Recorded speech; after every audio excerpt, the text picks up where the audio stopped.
across the middle of the table. All right, we are in Proverbs 19, and one of the interesting things about this one, this happens in other chapters as well, but it's pretty obvious in this chapter. The Ten Commandments come up multiple times, references to, what are one commandment here, one commandment there. Well, let's jump in. Proverbs chapter 19, verse 1. Better the poor whose walk is blameless than a fool whose lips are perverse. So we're 19 chapters in, and Solomon is still not a big fan of fools. He's still talking about that. This is an interesting verse. Number 2, desire without knowledge is not good. How much more will hasty feet miss the way?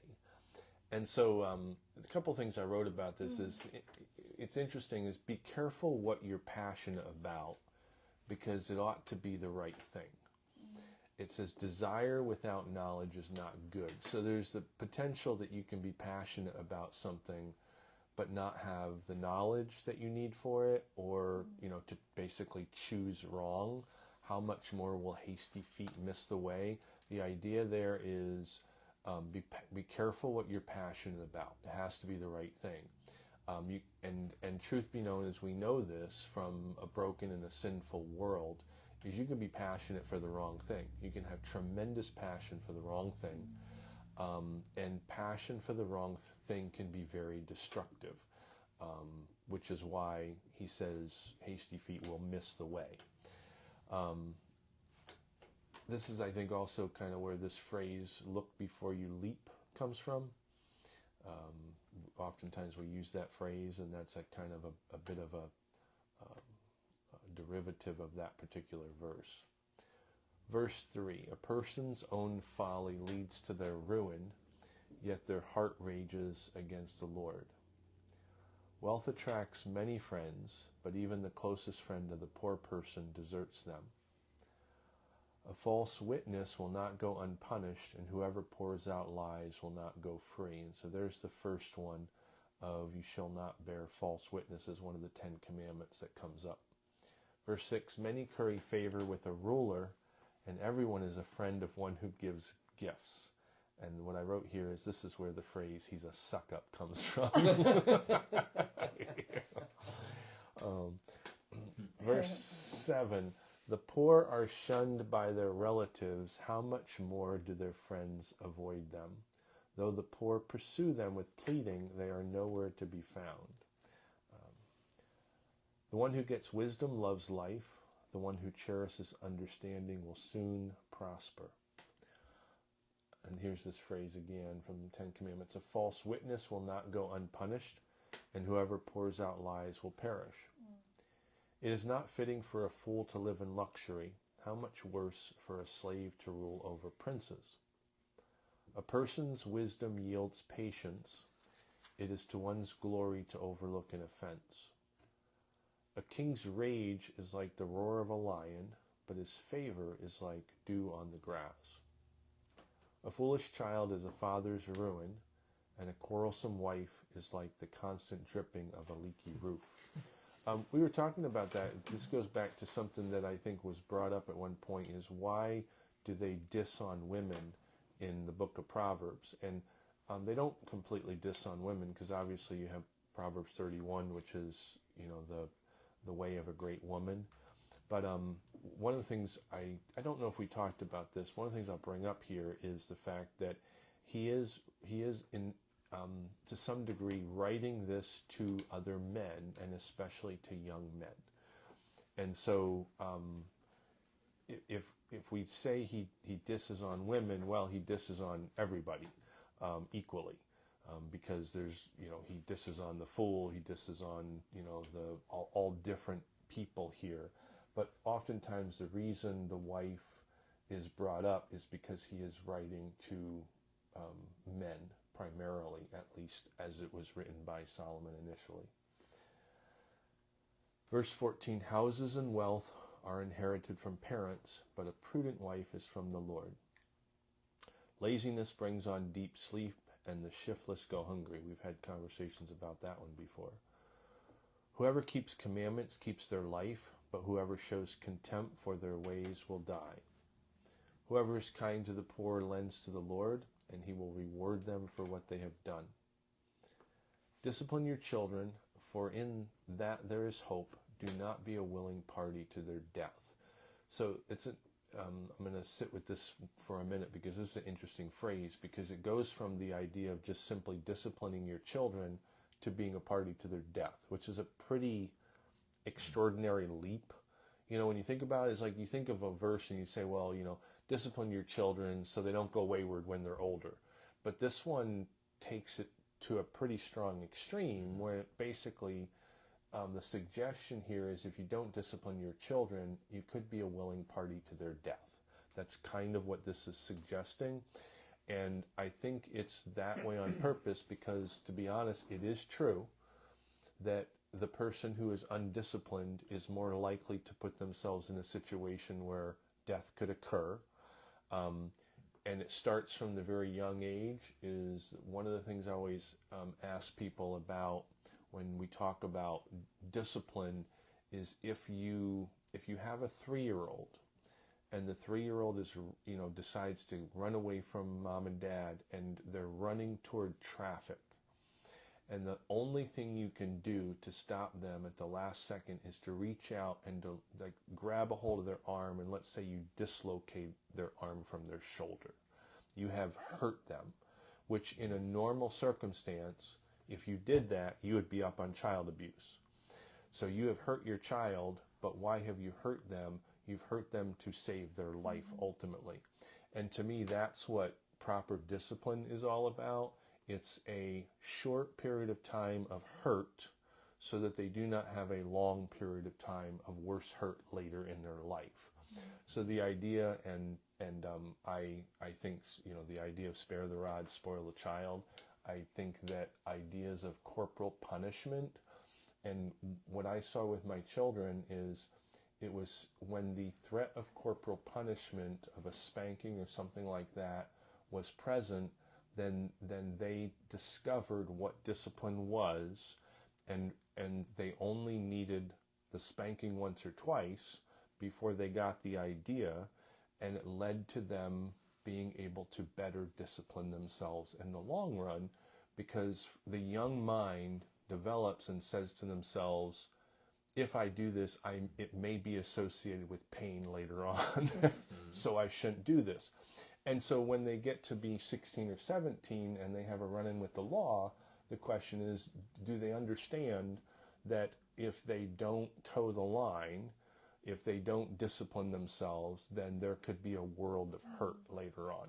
And some of the things that I thought of is the idea, and I think, Brian, you may have brought this up a few weeks ago, the idea of teen takeovers in urban areas where you have undisciplined youth running rampant.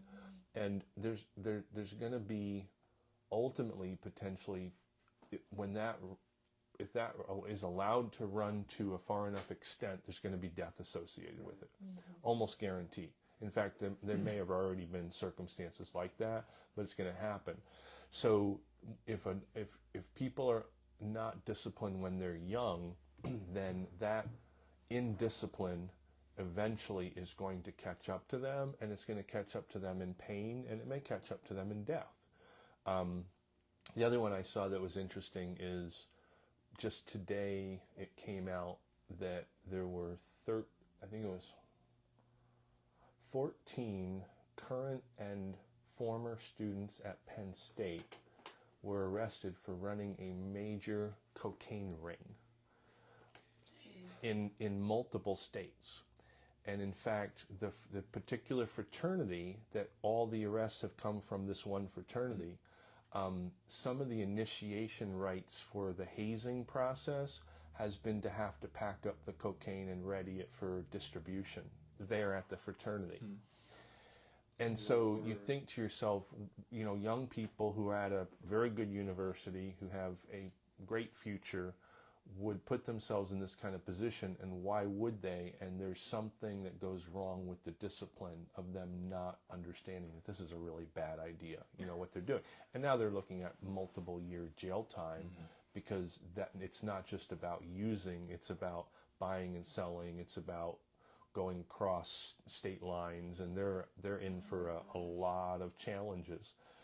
And so, the idea really is discipline your children early. The verse says, discipline your children, for in that there is hope. The hope that they won't be a willing party to their destruction, to their death.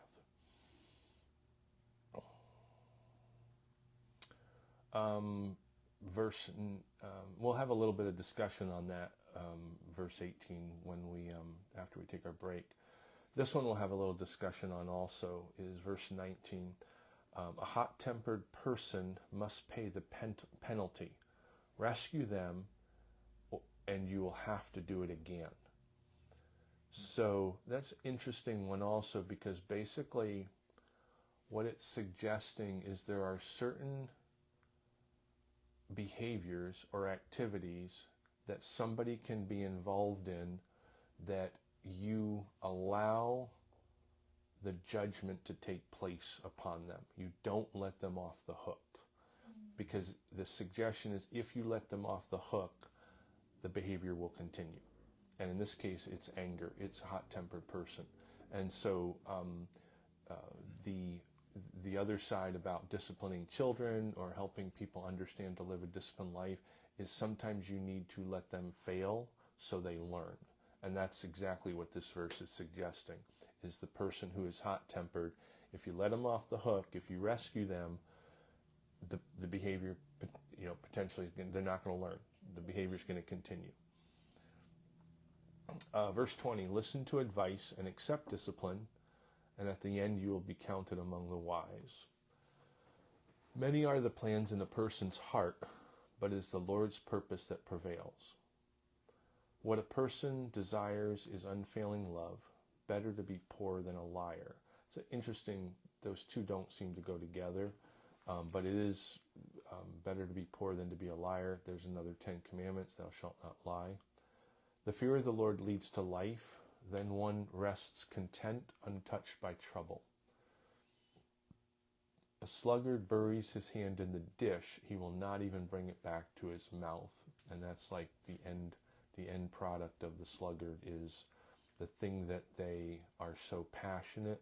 I think the suggestion here in this verse is even the thing that the sluggard wants, after a while he can't convince himself to work hard enough for.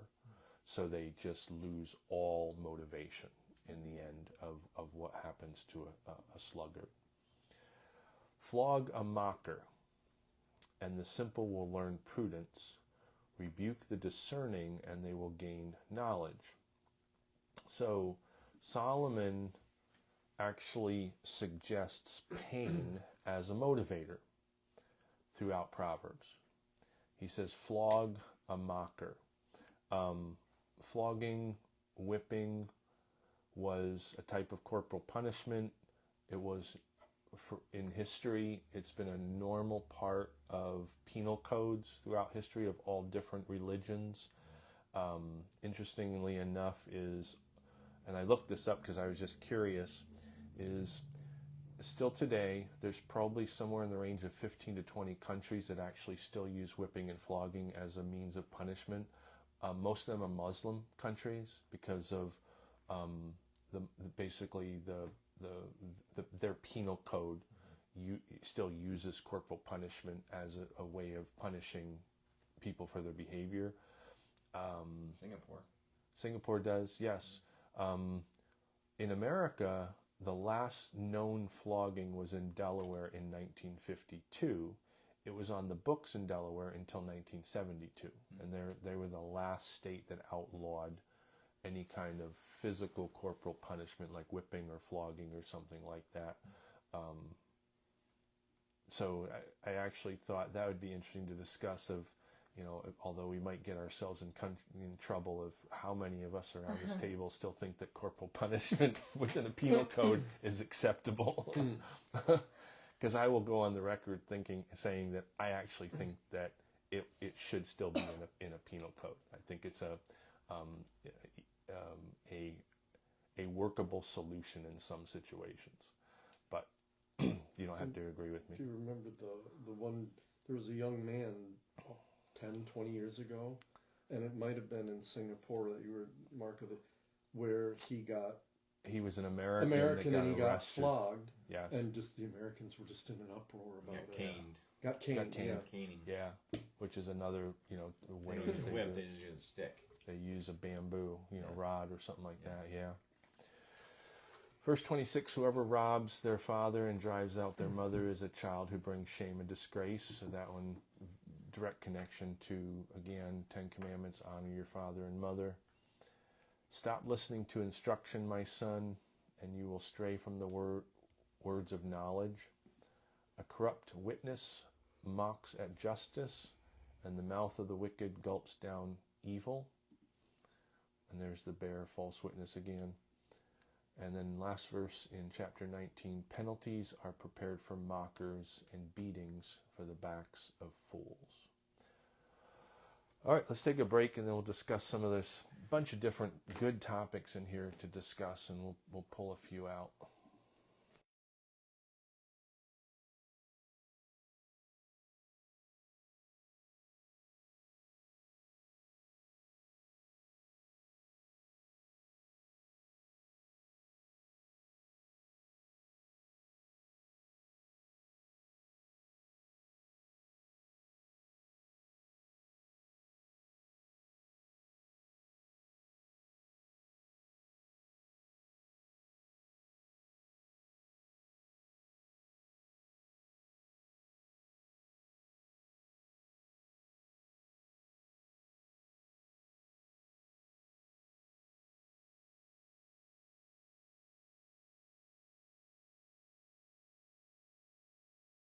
Translation is from.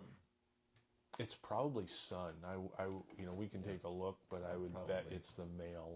Yeah, and I would tell you that the reason for that was because it was a male-dominated culture, and whatever the man did, the woman was supposed to do also. So the issue is, and I think this is why maybe they're comfortable with this translation, is if the man was supposed to do it, the woman had to do it automatically. Mm-hmm. It wasn't even a question. And so everything that pertains to the man pertains to the woman, but it's always the man who's spoken of. Would that mean that she was under his covering in that regard? Well, so like in every way that would be true. And so the idea of covering, you'd have to say, what do you mean by covering? So if the man was the responsible one and the wife had to do what the man did, then that doesn't mean he was always right. No, but as his wife, she was under that covering that she had to submit under that. So the interesting thing about that is, from a penal code and a legal and a cultural understanding, is if the woman messed up, the man was responsible as well. Yeah, and so that's why I asked, what do you mean by covering? Because it's like, okay, so yeah, the woman is responsible to her husband, but the husband is actually responsible for the wife and the children. And if they go down a line, it's not we punish the child or we punish the wife, it's we punish the husband. Kind of like Adam and Eve in the garden. Like, because he really should have kept her from eating the fruit, right? I don't know. I mean, I'm not sure how it correlates. Well, like, because isn't he kind of the leader, the spiritual leader, and he wasn't leading very well. So yeah, so there's always I guess been that's that. Where I'm coming from. Right. So is he? Are you saying he was guilty already when Eve ate before he even ate? Yeah. Because he allowed her to? Yeah, I don't know the answer to that question. I don't know that I would totally disagree with it, because I would be like, okay, was he going to be guilty anyway, of that? I don't know how it would have been seen. Well, so in their culture, the women weren't listened to like the man. Yeah, and that's would that mean, what would that be called? But it was their culture that the man was the one that was up front and in center, and the woman was always behind the scenes. Yeah, and Was so Oppression. well, and so There was it times put when the it it put the female in a certain position, but it also put the male's responsibility higher right. than today, because today you never think of that. If a woman commits a crime, Right, you would. the husband right. doesn't get anything, doesn't go to jail. In that day and age, the husband was just as responsible because his wife did it. He was penalized for anything the family did. Right. Yeah, and that could have been actually a part of a penal code, or it was just the accepted cultural thing was you didn't do your job as a husband or as a or father, dad, yeah, because your child or your wife acted out. So to some degree, it's your fault. Right. Is Which the way is- they- Nowadays, if a child commits a crime, the parents are starting to be found guilty. Right. Well, and, To some and see, degree, yeah. that's one of the things they're looking. Did we turn it back on yet? Yeah. Oh, okay. Yeah. But yeah, that's one of the things that they're looking at is how much culpability do other people have for somebody's behavior, and that's a very sticky legal situation. Well, It really one is. example of that would be the kid that shot those students in the school here in Michigan. Yeah. Oxford, And yeah, the parents had given him the gun. and they're Right. both in So jail. they're both being Right. held accountable. Is that the one though where the dad was? He's in jail, but it was the kid had threats towards wanting to kill before he ever gave him the gun. Right. Yeah, there was So already he knew major. there There was a like, Yeah. mental. and you still bought it for him. So Well, and both the parents are in jail as a result of that. But also going back to the man being over the woman, women were more like property. Right. Yeah. So the difficulty was in a fallen world. That's what the one question I wanted to get back to with the whole Adam and Eve thing is I don't know, because Adam was unfallen at that point in time. So, and the curse hadn't been established at that point in time. So I don't know if Adam would have been considered culpable for what his wife did okay, yet. Had it happened after the fall, maybe culturally he would have been culpable. But before the fall, what would have happened if Adam had not eaten the apple and said, Eve, you did wrong, and God comes along and only Eve has eaten the apple. That's a totally different circumstance. And I would say in that situation, I don't believe Adam would have been guilty because he would have been without blame. right, I think, right. but I don't, and you Right, never who know the knows? answer to that one. But so the thing about ancient Near Eastern culture is in a fallen world, women and children were diminished. And the idea of, I read a book, it was actually not written by a Christian, but it was an interesting book called The Disappearance of Childhood, and it's talking about the last 40 or 50 years in our culture, where the idea of childhood, of children not experiencing the same thing that their parents experienced, is a fairly new concept. So the cultures of the world have different ways of deciding and declaring when a child goes from child to adult. And there's many of the tribal cultures, and of course Judaism has this as well, is there's a certain date when a child goes from being a child to being a man. And prior to, he is given certain freedoms and as a child of being too young, but when that date happens, the bar mitzvah, there's all different cultures that have it, and it's usually in that pubescent period where they go from now your responsibilities are as an adult, and they're seen more as an adult. And one of the difficulties in our culture is we don't have that, and it's causing a lot of challenges because there's the idea back when this guy wrote the book was he was really bringing out the fact that children were being, in our culture, too soon expected to deal with adult content and adult themed things in their life. And the interesting thing has happened is now we're at the other end of the spectrum where kids are 25, 28, 29 years old and they still haven't taken on any responsibility. It's like their teenage years are lasting into their 30s now.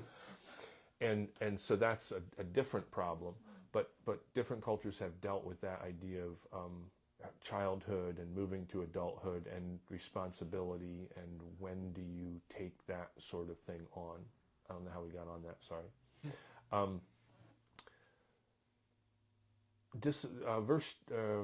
Verse 2. Desire without knowledge is not good. How much more will hasty feet miss the way? So have you seen that at work in your own life or in the lives of others? And I'll give you one example is half of new businesses in our culture fail.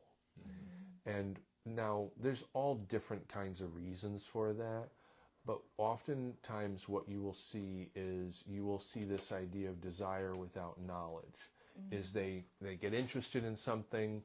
Maybe they have financial support or they have enough money to start a business, so they have this desire to do this, but they do not have the know-how. Right. And that's not why every business fails, but sometimes businesses fails because people jump before they really understand what it's going to take to run a successful business or have enough knowledge in a particular field to be able to be successful in that field.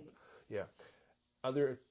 Other ways that you've seen this idea of desire without knowledge is not good, how much more will hasty feet miss the way?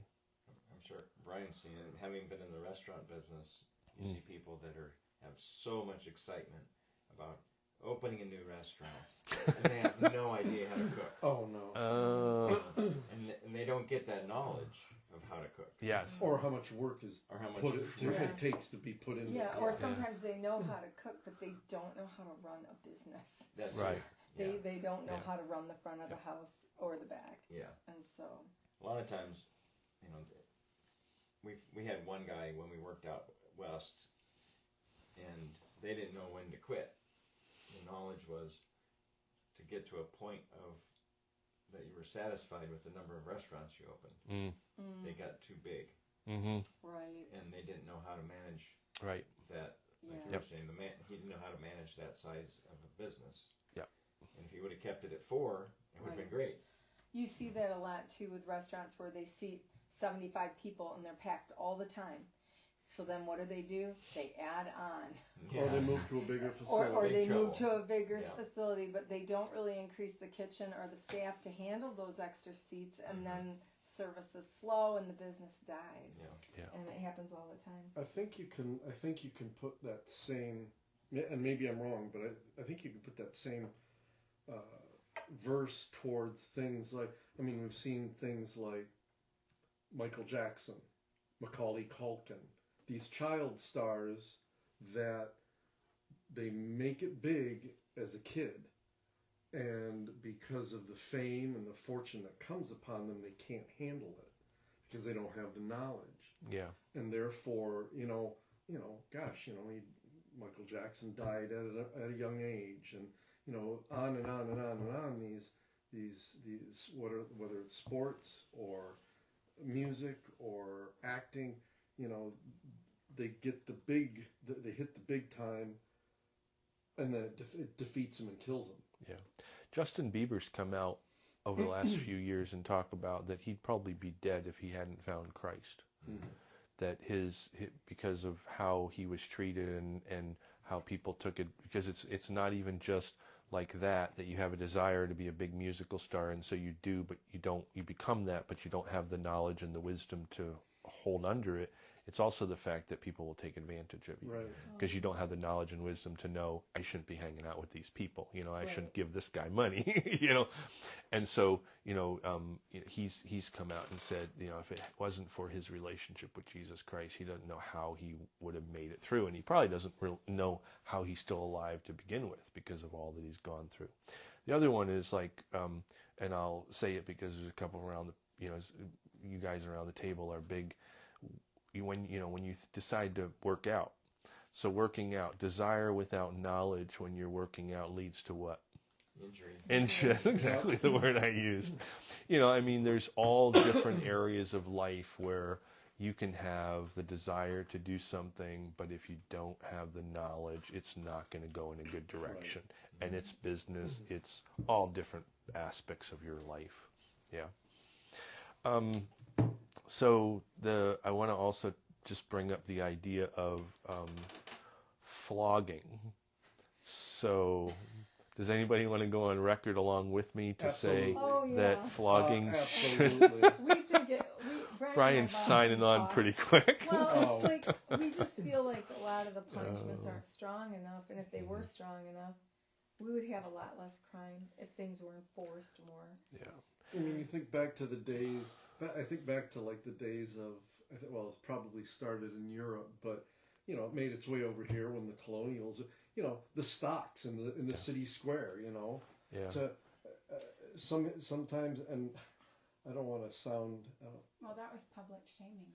Yeah, that was Yeah. different. So that's a whole flogging. different. Well, yeah, but it was. Well, yes and no, because it would be if you did something wrong. Yeah, you would a were put parent in put their kids in stocks in the city. I mean, maybe if we did, they'd behave better. I don't know. Well, you look at California where what was it? I don't remember the dollar amount, but if you stole something from a store under Right. $500 or whatever, you weren't prosecuted. Well, it didn't get better. Right. It just got worse Yeah. because there was no consequences for the actions. And so the interesting thing is in a perfect world, you'd only need, you wouldn't need necessarily any commandments, but Jesus suggests that you only need 2 commandments. Right. It's love God and love others, because everything else works out if you do that, those 2 things. And the difficulty is, so we don't live in a perfect world, we live in a broken world. We need to have the 10 commandments, and we need to have what's called deterrence, basically to deter people from misbehaving.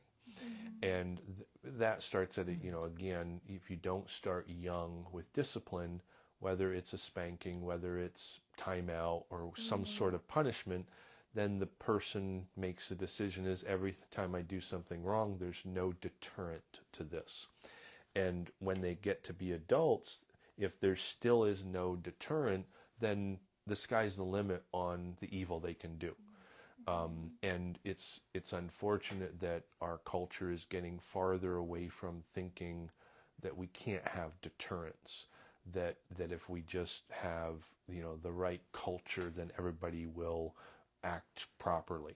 And the truth of the matter is because of the sin nature, our culture has to have deterrence, which is why we have police, which is why we have the justice system, which is why we have prisons and jails. There has to be deterrence in order for people to realize they can't get away with whatever they want to get away with. And that's the suggestion here is, in the ancient Near East, and like we said, countries around the world, they still use physical pain as a deterrent in flogging. Cut off your hand if you steal.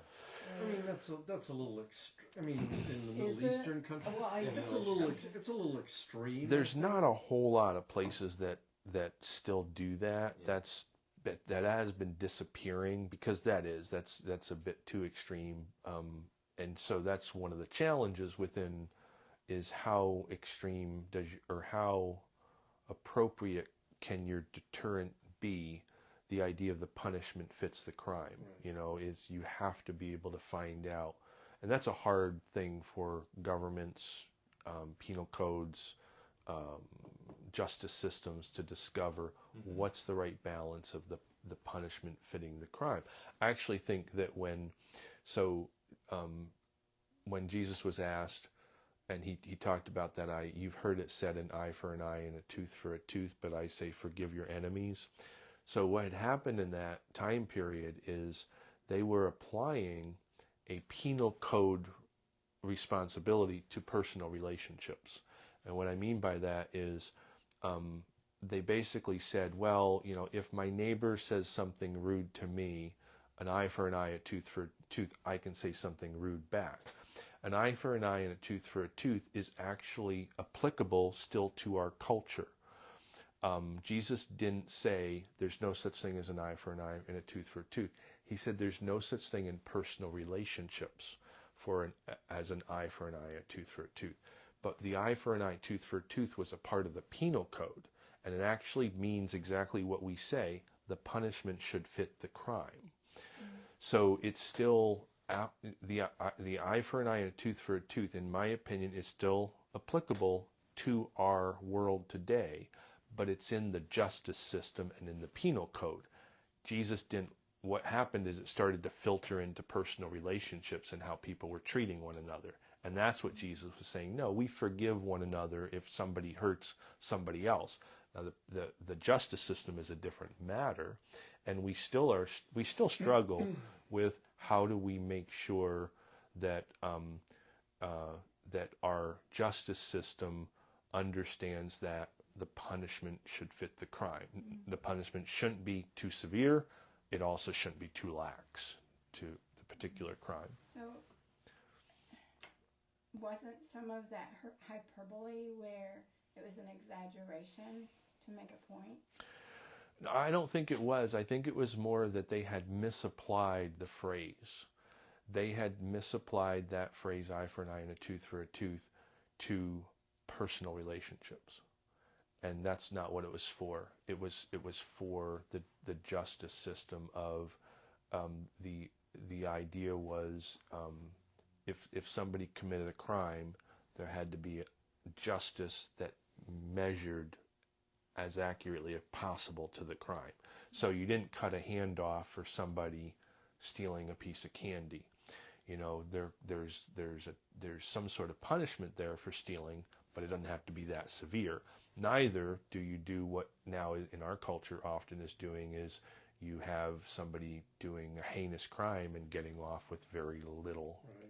you know. They've gone the opposite direction. Yeah.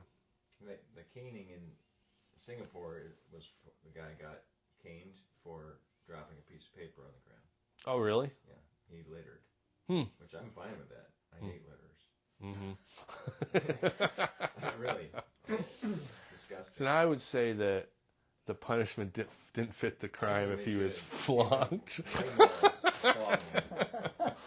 He's just got something against littering. Did he throw it down? Or He threw it down. Yeah. So He threw wasn't- it down. And even he if didn't you drop if it. you throw gum on the sidewalk, caned. In Singapore. Yeah. Yeah. Which And there's that probably was, I don't know. That was 20 years ago. right. So I'm not sure if they're still doing it, but I hope they are. And there's probably very little gum on the sidewalk. I will tell you that. There's no gum in the sidewalk. Well, you think about the whole, the incentive of littering. You know how our highways were when we were kids. Mm-hmm. There's litter all over the place. Yeah. You know, I remember the old commercial with the Indian that was standing there, and somebody throws their. You thought it was worse? Oh, I think littering back then, way back when we were kids, was worse. Oh, yeah. But it's like, but there was the incentive of, okay, we got a deposit on cans, so we're not gonna have, and then you have, socially now, groups that go and they clean up, adopt a highway, and it's like, so. I think yes, corporal punishment I think is good and acceptable in certain circumstances, but I think there can also be other means and modes by which you can accomplish the same thing without the pain factor. Mm-hmm. Yeah, and I don't, there's lots of deterrents for crime that aren't pain associated. And that's, honestly, what's the biggest deterrent we use? Jail and prison is our biggest, deterrent in our culture. And I don't think people should be, unless you're 100% sure they committed the crime, I don't think there should be, like for a death penalty. I agree with the death penalty if the guy admits to it, or if there's 10 witnesses and it's and video, open and closed case. Right. Yeah. Yeah. But if it's just, maybe he did it, we're going to put him to death. Yeah. I don't agree with that. Yeah. So, and then the biggest reason that deterrents don't work is money, greed and money. So a drug dealer will do anything to deal drugs. I don't care what They don't think they're going to get caught. They're going to make, $1 million doing it. Mm-hmm. But for me, in my experience, when the guy asked me to run drugs on a drug boat, and I said no, and then they got caught, Mm-hmm. the first thing I thought of when he said that, do you want to do this and make $15,000? I said no, because I could get caught. So I had that in my mind, that discipline, and that Right. was a deterrent. The that's getting caught and going to jail. Yeah, and to Big be deterrent. and to be honest, that starts when you're 2-3 years old with your family. Yeah. That's developed in you, and all of us are, because we deal with the sin nature. All of us fail in regards to all those different things. But the issue is the hope is that we've been raised enough where when it really counts and it could really destroy your life, you're willing to say no. Yeah. And there's some people who are, and there's some people who Right. give into it. Yeah. So I was in this conversation regarding the death penalty with someone recently, and they said it costs far more to get a death penalty approved than it does to put them up in prison for life. Right. Well, Just it's because of we All it's the court because we system. And they can well we appeal leave it. them in there. It takes 10 years, or if someone was like your example, without a doubt, it's like carry it out the next day. Yeah. No appeals, no. Yeah. Right. It's because of the court costs and everything Right. else that Yeah, there's so much legal wrangling to Yeah. get somebody to when who's actually. making money, all the be people put to who are death. stalling it. The lawyers. Yeah. Yeah. All right, so that is chapter 19, and I hope you enjoyed this particular one, and we'll be in chapter 20 next week. Have a great night.